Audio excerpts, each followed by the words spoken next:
এই নদীর উপর তো বরফ জমে গেছে, আমাকে খুঁড়তে হবে, খুঁড়ে খুঁড়ে এখানে পানি বের করতে হবে। ও পানি বের হয়ে গেছে, কি সুন্দর।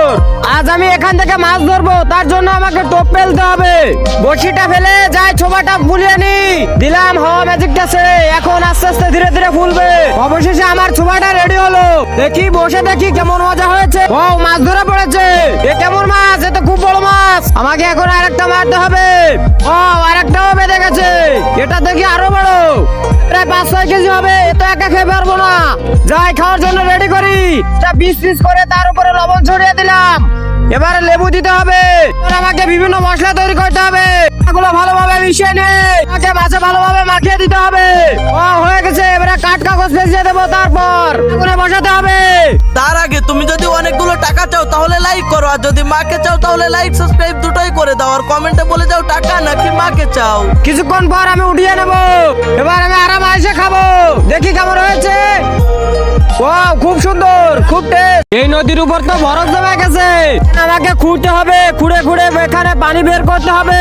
ও পানি বের হয়ে গেছে, কি সুন্দর। আজ আমি এখান থেকে মাছ ধরবো, তার জন্য আমাকে টোপ ফেলতে হবে।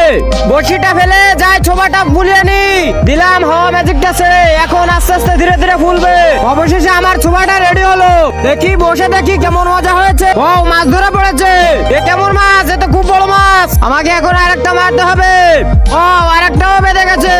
এটা দেখি আরো বড়, প্রায় 5-6 কেজি হবে। এত একা খেয়ে পারবো না। যাই, খাওয়ার জন্য রেডি করি। পিস পিস করে তার উপরে লবণ ছড়িয়ে দিলাম। এবারে লেবু দিতে হবে। এবার আমাকে বিভিন্ন মশলা তৈরি করতে হবে। এগুলো ভালোভাবে মিশিয়ে নিয়ে আমাকে মাছে ভালোভাবে মাখিয়ে দিতে হবে। ও হয়ে গেছে। এবারে কাঠ কাগজ ভেজিয়ে দেবো, তারপর আগুনে বসাতে হবে। তার আগে তুমি যদি অনেকগুলো টাকা চাও তাহলে লাইক করো, আর যদি মাকে চাও তাহলে লাইক সাবস্ক্রাইব দুটোই করে দাও, আর কমেন্টে বলে যাও টাকা নাকি মাকে চাও। কিছুক্ষণ পর আমি উঠিয়ে নেব। এবার আমি আরাম এসে খাবো। দেখি কেমন হয়েছে। ওয়াও, খুব সুন্দর।